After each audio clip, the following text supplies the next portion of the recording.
Doctor Sanjayji Kalamkar sir यांना मी नम्रपूर्वक विनंती करतो की आपण अध्यक्षीय समारोप करावा.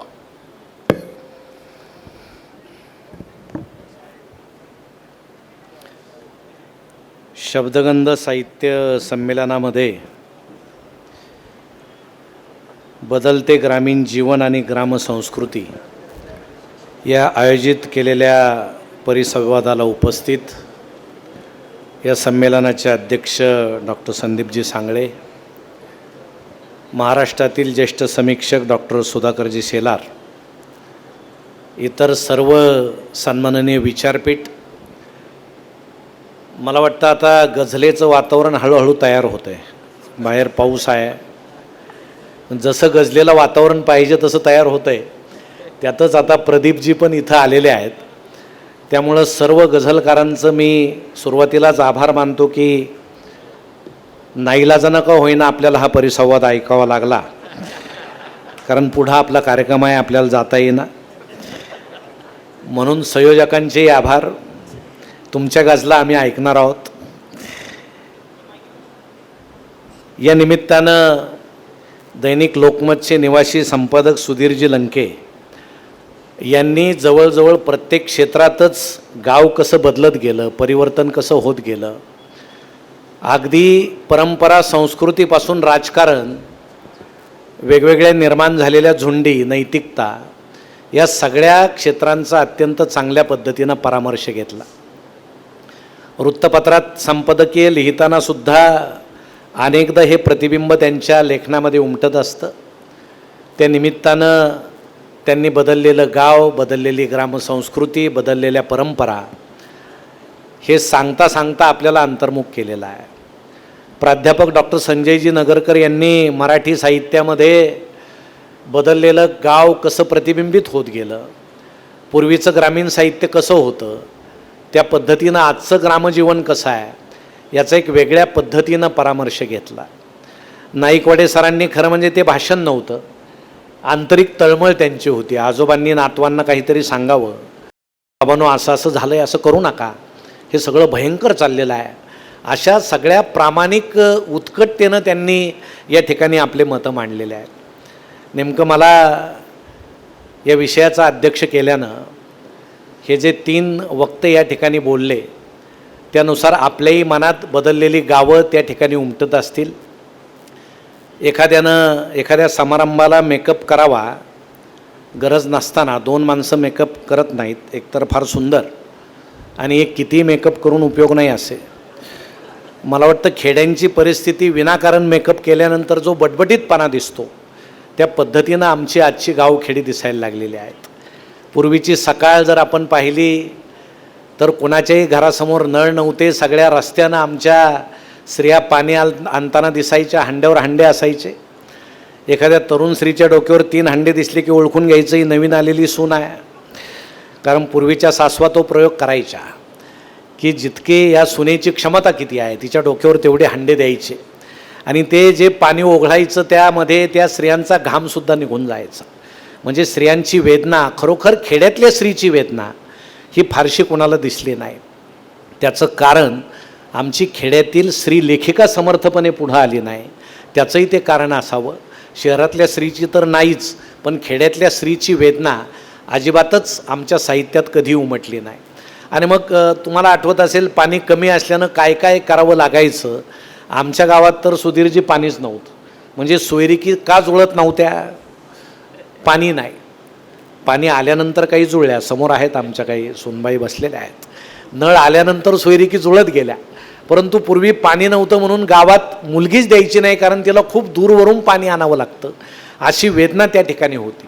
पूर्वीच्या आईची आंघोळ तुम्हाला आठवत असेल, मोकळेपणे आंघोळ कुठल्याही आईला करता आली नाही, कारण आमचे सगळे नानी घरं घराच्या समोर होते आणि त्याच्या भिंती कमरे इतकल्या उंच होत्या. त्यामुळं अंधार तोंडी स्त्रियांना आंघोळ करावी लागायची. आईचा मेकअपसुद्धा काही मिनटात उरकायचा. 9वारी साडी असायची, 4-5 रंगाची ठिगळं असायची. म्हणजे आजची आमची ताई किंवा आई नवरात्रीला प्रत्येक दिवशी वेगळ्या रंगाची साडी घालते. आमची जुनी आई मात्र एकाच दिवशी नवरात्र साजरी करायची अशी परिस्थिती होती. आणि मग मेकअप सोपा होता, कपाळाला ते गोंदायचे. पूर्वी मला वाटतं त्या गोंदणारे काही सेपरेट नव्हते, त्या बाया ज्या यायच्या त्या बिब्याचं वगैरे रस टाकून ते गोंदायच्या. आणि का गोंदायचं? मोबाईल नव्हते, मुलगा हरवला, मुलगी हरवली, देवाचं चित्र असायचं आणि आईच्या इथंसुद्धा गोंदल्यासारखं दिसायचं. आताही गोंदतात, त्याला काय म्हणतात ते टॅट्यू. आता तुम्ही टॅट्यू पाहिले असतील की, त्या मानेपासून पायापर्यंत सगळे टॅट्यू आहेत. म्हणजे घरच्यांना असं वाटतं हा हरवलेला बरा आहे, अशी परिस्थिती आहे. इतका बदल आता झालेला आहे.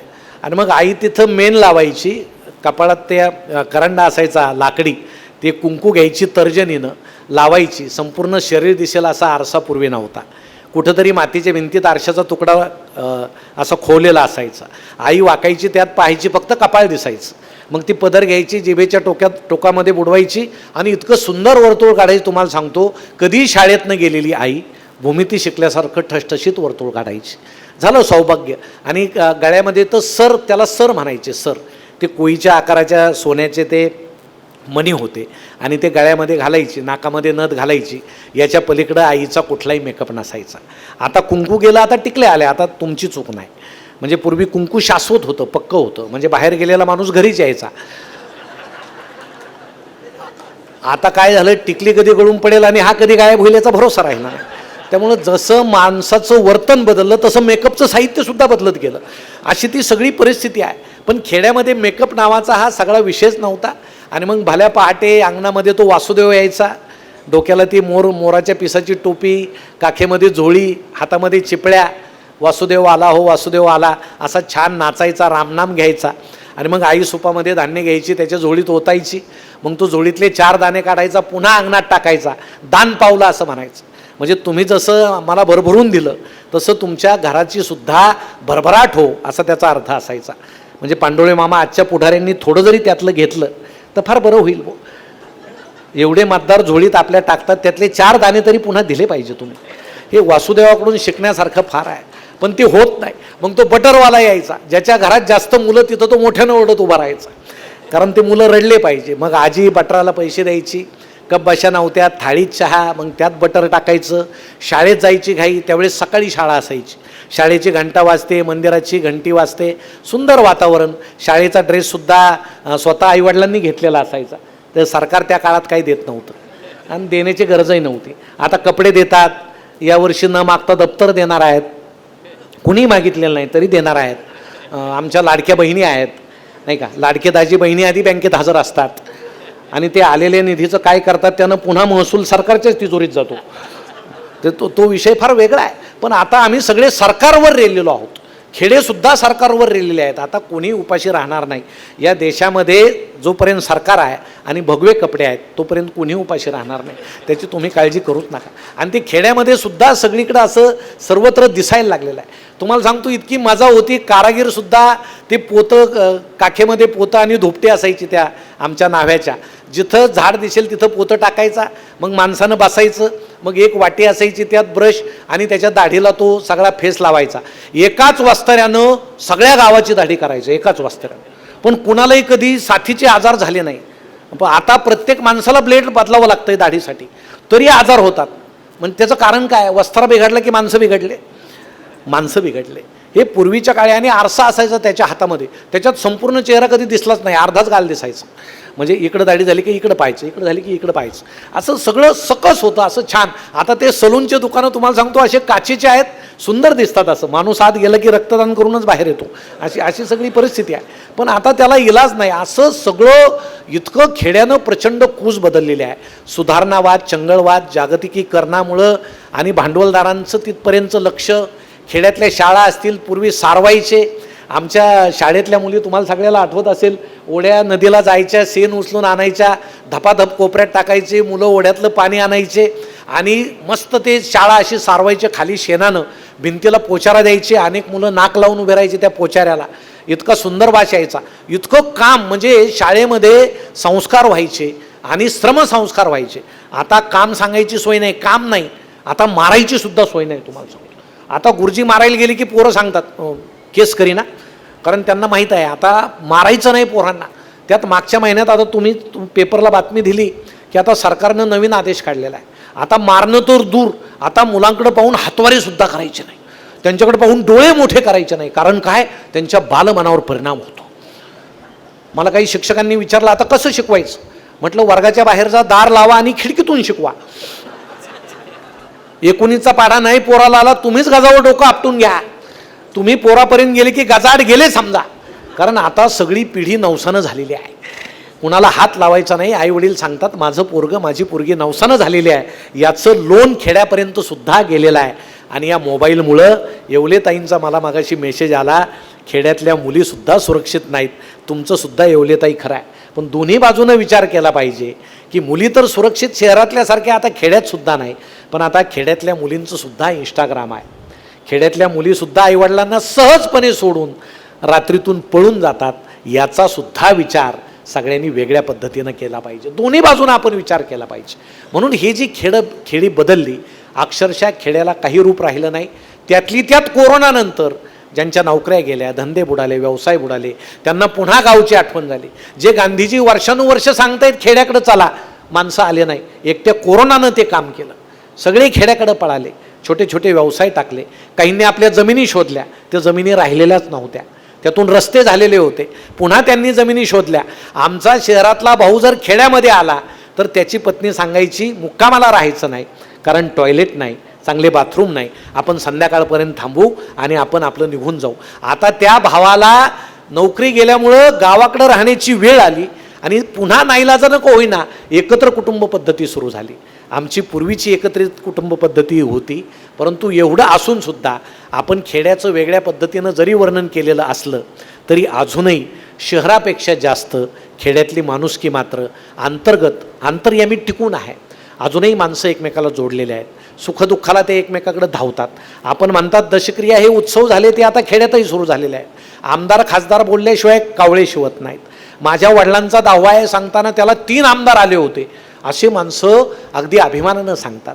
मुलीचं लग्न आमदार येत नसले तर लेट होतं. देवाला सांगतात अजून 2 मंगलाष्टक वाढवा, अजून 3 वाढवा, कारण त्यांचे आशीर्वाद आपल्याला गरजेचे आहेत.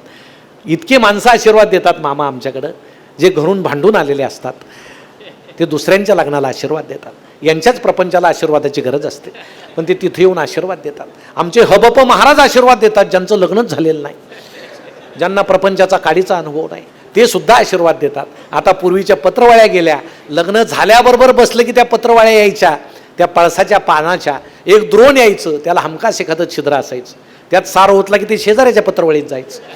मग माणसं भाताची मूद घ्यायचे, त्यात ते द्रोण ठेवायचे, त्यात सार ओतायचा. सार सध्यासारखा उचलून पिण्याची सोय नव्हती, कारण द्रोणमध्येच विसर्जित व्हायचं. खाली वाकून प्यावं तर ती सोय नव्हती, ते बरं दिसलं नसतं, त्यामुळं सारसुद्धा पुरायचा. असं सगळं छान होतं. पंक्ती सगळ्या अशा छान खाली बसायच्या. आई तिथं जेवत नसायची. पूर्वीच्या महिलांना कधीही आधी जेवू दिलं जात नसायचं. आत्ता देतात का? अजिबात नाही. अनुराधाताई, तुम्ही सावित्री आईंचं जिजाऊंचं समाजामध्ये इतकं परिवर्तन झालं म्हणता. काय परिवर्तन झालं? अजूनही पुरुषच आधी जेवतात, स्त्रिया नंतर जेवतात. तुम्ही एकदा प्रयोग करून पहा आधी बसायचा. सगळे तुमच्या मागे येऊन उभे राहतील, तुम्हाला जेवूच देणार नाहीत नीट. मी एकाला विचारलं स्त्रिया आधी का बसू देत नाही, तर ते म्हणे ते फार गप्पा मारत जेवतात. पुरुषाचं कसं आहे, पटकन गिळलं म्हणजे रवंथ करत गावभर फिरायला आम्ही मोकळे होतो, म्हणून आम्हाला आधी जेवावं लागतं. हे सुद्धा आता परिवर्तन खेड्यामध्ये सुद्धा दिसत नाही. एकेका गावामध्ये 5-5 सप्ते आहेत. देवालयातली गर्दी वाढली, वाचनालय ओस पडले, शाळेवर पत्रे आहेत, मंदिराला सोन्याचे कळस आहेत. अजूनही बदल झालेला नाही. माणूस इतका असुरक्षित झालेला आहे, त्याची असुरक्षितता घालवायला आमच्याकडे आता धर्माचे ठेकेदार निर्माण झालेले आहेत. जे बाबा स्वतःचे आईबाप सांभाळत नाहीत, ते सप्त्यामध्ये बाबांना आईंना सांभाळा असं मोठमोठ्यानं सांगतात आणि ते आमचे लोक ऐकतात. कोणते लोक ऐकतात? ज्यांच्यावर आता संस्काराची गरज नाही, जे संस्काराच्या पलीकडे गेलेले आहेत, ज्यांचं लक्ष आता नदीकडं आहे, ते सगळे माणसं ते ऐकत असतात. आणि ज्यांना ऐकण्याची गरज आहे ते पानटपरीवर उभे असतात, ते कुठेतरी मोबाईल खेळतात, वेगवेगळ्या गेम खेळतात. खेड्यातली ही परिस्थिती आहे की आता युवकसुद्धा आमच्या जुन्या माणसापासून तुटलेला आहे. म्हणून ही विदारक स्थिती जरी असली तरी खेड्यामध्ये अजूनही काही सकारात्मक गोष्टी आहेत. अजूनही कुणाचा मृत्यू झाला तर 10 दिवस त्या माणसाच्या घरामध्ये गावातून डबे येतात, त्याला एकट्याला सोडलं जात नाही. शहरात हे चित्र दिसत नाही. स्वतः स्वयंपाक करायचा नाही, कारण डबेच इतके येतात, कारण त्या माणसाला एकटं ठेवायचं नाही, त्याला दुःखामध्ये साथ द्यायची, त्याला स्वयंपाक करायला लावायचा नाही. म्हणून या ज्या सगळ्या बारीक सारीक गोष्टी आहेत या परंपरा अजून टिकून आहेत. पूर्वीची जी बलुतेदारी होती, पैशाचा उपयोग करायचा नाही, एखाद्या नाभिकाला 2 घरं नेमून द्यायचे, वर्षभर तू यांची दाढी करायची, हजामत करायची, वर्ष संपलं, खळं झालं की तुला जोंधळे दिले जातील, गहू दिला जाईल, बहुतेक ज्वारी द्यायची, मला वाटतं 5 किलो 2-3 पायल्या ज्वारी असायची, शक्यतो ती लाल ज्वारीच द्यायची, त्याला लाल भाकरी आल्या तरी चालतील, कारण आमचे लोक तसे गमतीशीर होते. आणि मग बलुतेदारी होती, कुंभार ते मडके आणून द्यायचा, अक्षय तृतीयेला केळी द्यायचा, कलसा द्यायचा, त्या कलशाला एखादी खूण असायची, हा पुरुषाचा आहे, केळी म्हणजे स्त्रीचं द्योत्यक आहे, त्या ठिकाणी संक्रांतीला तो ते सुगडं आणून द्यायचा, लग्नामध्ये ते बोहल्याभोवती ते बोळके मांडायचा, पैसे मागत नव्हता, वर्षाला त्याला पैसे, लोहारसुद्धा शेतकऱ्याचे सगळे साधनं तयार करून द्यायचा, पैसे मागत नव्हता, धान्याचं स्वरूप होतं. आताची ऑनलाईन पद्धत आहे, पैशाचे व्यवहार बंद आहेत, पूर्वीसुद्धा हेच होतं, ऑनलाईनच पद्धत होती, पैसे द्यायचेच नाही, धान्याच्या रूपात ते द्यायचे. आईनं जर सांगितलं ना मीठ आणा, तर टोपी काढायची, त्यात थोडी ज्वारी न्यायची, ती दुकानदाराला न्यायची आणि टोपी भरून मीठ घरी आणायचं. ही सगळी पद्धत पैशाविना सगळे प्रामाणिकपणे व्यवहार चालायचे. पण आता बलुतेदारी गेली, आलुतेदारी संपली, आता खेड्यांना जाणीव व्हायला लागली. जात व्यवस्था अजून जरी टिकून असली तरी आमचा पूर्वीचा पाटील जो आहे, की जो आमच्या चिचोंडी पाटील गावचे जे पाटील आहेत लंके साहेब, ते संध्याकाळी गावामध्ये फिरायचे कंदील घेऊन, सगळे माणसं जेवले का ते घराघरात जाऊन विचारायचे, आणि सगळे माणसं जेवले असतील तर ते जेवायचे, जे जेवले नाहीत त्यांना ते घेऊन यायचे आणि जेवू घालायचे. त्या गावामध्ये जर एखादं लग्नाचं वऱ्हाड जात असेल, 15, 20, 25, 30 बैलगाड्या असोत, सगळ्या बैलगाड्यांना ते त्या बैलांना चारा द्यायचे आणि त्या सगळ्या वऱ्हाडाला जीव घातल्याशिवाय पुढं जात देऊ देत नसायचे. बाजरीच्या भाकरी असायच्या, तेलात तळलेल्या तेलच्या असायच्या, बेसन असायचं, जे बेसन एखाद्या जाड दांडकं घ्यायचं आणि त्यांना हलवायचं. तुम्ही आता पाहिलं तर जेवणार सुद्धा नाही, परंतु मला वाटतं तरी पूर्वी आरोग्याला काही होत नव्हतं. 3-3 दिवस शिळी झालेली लापशी पुन्हा गरम करून ते कुटुंब खायचं, कुणाचे पोटं बिघडले नाही, कारण टी व्ही सुरू नव्हता, सगळे एकमेकाशी प्रेमानं बोलून ते जेवायचे, म्हणून ते पचायचं. आता उष्ण खाल्लं गरम खाल्लं तरी पचत नाही, सोनोग्राफी मशीन आल्या, कारण आता समाधानच आमचं राहिलं नाही, आम्ही सगळे अस्वस्थ झालो आणि शहराप्रमाणे खेड्यातली अस्वस्थतासुद्धा वाढत चालली. आम्हाला टॉवर दिसायला लागले, चौकात शेकोटी भोवती बसून भविष्याविषयी गप्पा मारणारे मुलं नाहीसे झाले. आता कोणीतरी एक मोबाईल सुरू करतो, बाकीचे त्यात डोकं घालतात, अशी परिस्थिती सगळीकडे आहे.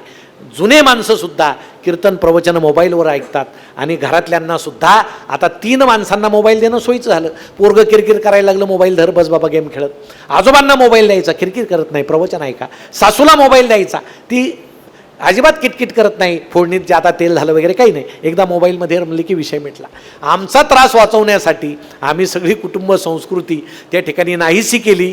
पूर्वीच्या एका वाड्यामध्ये आता 4-4 भिंती आहेत, एकच रांजण असायचं त्याचे आता 4 माठ झालेले आहेत, विभक्त संस्कृती झालेली आहे. आजोबा कुठंतरी बाजेवर ढासताना दिसतात, आजी कुठंतरी एखाद्या लाकडी ओंडकीवर बसलेली दिसते, समोर शेळी हंबरते, आणि रात्रीच्या वेळेस मात्र आता दिव्यानं खेडे उजळलेत.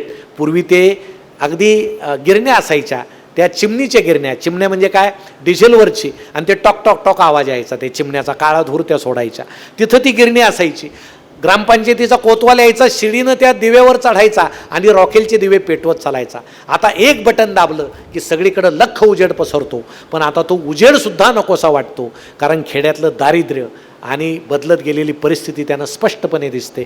म्हणून असं वाटतं तिथं जेवढा अंधार आहे तेवढाच बरा आहे. इथं ना सुधारणावाद पोहोचावा, इथं ना विचारवंत पोहोचावेत, इथं ना शहाणी माणसं पोहोचावेत, इथं अडाणीच माणसं असावेत, ज्यांना ट्रम्प माहीत नाही, ज्यांना पुतीन माहीत नाही, त्यांना जागतिकीकरण माहीत नाही. पहाटे उठल्यानंतर इर्जिक 10 वाजता येऊन तेलच्या त्या गुळवणीत टाकून खाल्लं, मनमुराद आनंद त्या ठिकाणी लुटला, परिवारानं एकत्र आलं. आता तिथल्या खेड्यातल्या रस्त्यावर सुद्धा ना कोणी चकारी खेळतं, ना आमच्या मुली चंफुल्या खेळतात, ना गारगोटी खेळतात, सगळे मोबाईलमध्ये आहेत. लहानपणी चंफुल्या गारगोटी खेळलेल्या मुली आजही त्यांना चष्मा लागलेला नाही, कारण बालपणीच त्यांच्या डोळ्याचा खूप व्यायाम झालेला आहे. अशा बारीक सारीक गोष्टीसुद्धा ज्या परंपरा, आमचे सण उत्सव एकदम वेगळे विकृत स्वरूपात गेलेले आहेत. आणि मला वाटतं या खेड्याचे बदलते स्वरूप आता वेदनादायी आहेत, परंतु कुठं नेमकं हे थांबायचं हे आम्हालाही समजेनासं झालं आहे, कारण तंत्रज्ञान आणि विज्ञान आमच्यावर स्वार झालेलं आहे.